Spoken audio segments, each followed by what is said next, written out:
Tole maqaan kiyya Jamaal Abdullaahi Habiib jedhama. Kan irraa dhufe paartii walqixxummaa fi bilisummaati. Achi keessatti bakka bu'aa paartii walqixxummaa fi bilisummaa godina kanaati. Filannoon haqa qabeessa hirmaachisaadha, dimokiraatawaadha ka jedhu eeyyeen filannoowwan nuti kanaan dura gara waggaa 20 wahii paartilee garagaraa keessa turre yeroo turre sanii fi barri kun garaagarummaa cimaa qaba. Walitti kaleenni mootummaa waliin hojjetaa jirru manneen marii paartilee siyaasaa ijaarree akka godinaattis akka aanaattis itti deemaa jirra.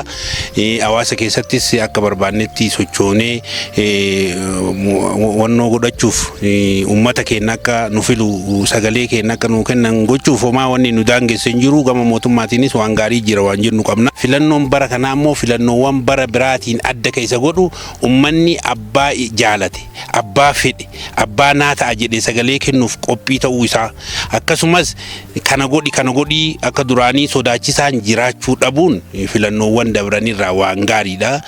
Kun immoo uummata keessattis dimokiraasii bal'isaa warra dorgomus hamilee toora ammaan boodas paartileen siyaasaa akka baay'atan godhaa jira. Mustafa Ibrahim Muhammad naa jedha. Miseensa Bilisummaa Oromooti. Filannoo torbaffaa kanarratti mana caffee Oromiyaatiif dorgomnaa akka aanaa keenyaatitti wanni dorgomnuuf walqixxummaa saba kanaatii fi inni biraa immoo wanni adda isa godhu wanni baranaa kun adda isa godhu maalinni filannoo torbaffaan kuni dimokiraasiin maalidha? Sabni paartii hagam qaba? Kaayoon isaanii garaagarummaa illee yoo qabaate walitti dhufeenyi isaanii hoo maali? Akkamitti rakkoo biyya sanaa furan waan jedhu kana sabni kun hin beeku ture. Dimokiraasiin biyya sanatti hin beekamu. Akka aanaa keenyaatitti waan nama gammachiisu maal inni wal dhiibbaan wal mufu wal gargaarfachuu hin jiru. Wal mari'achuu jirra, ganama galgala wal hubachuu jirra.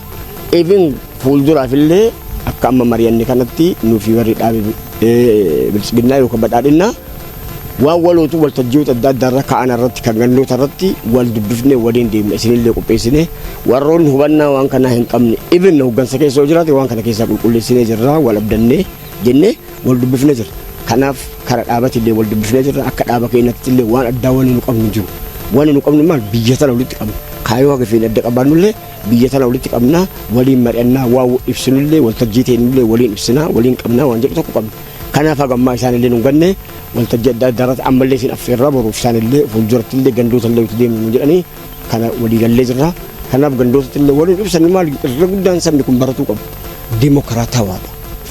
Awwal Kadir Abubakar jedhama. Paartii adda bilisummaa Oromoo irraayi mana marii federaalaatiif dhiyaadhe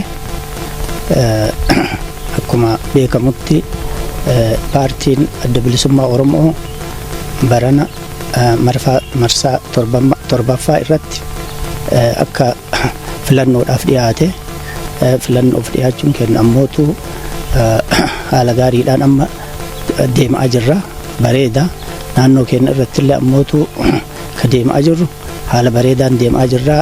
Paartilee morkattootaa waliin paartii badhaadhinnaa waliin illee akka gaarii qunnamtii gaarii irra jirra haala bareeda irra jirra.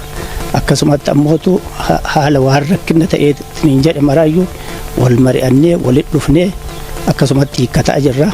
Ammallee fuulduratti illee gaariidha ka jedhu qaba.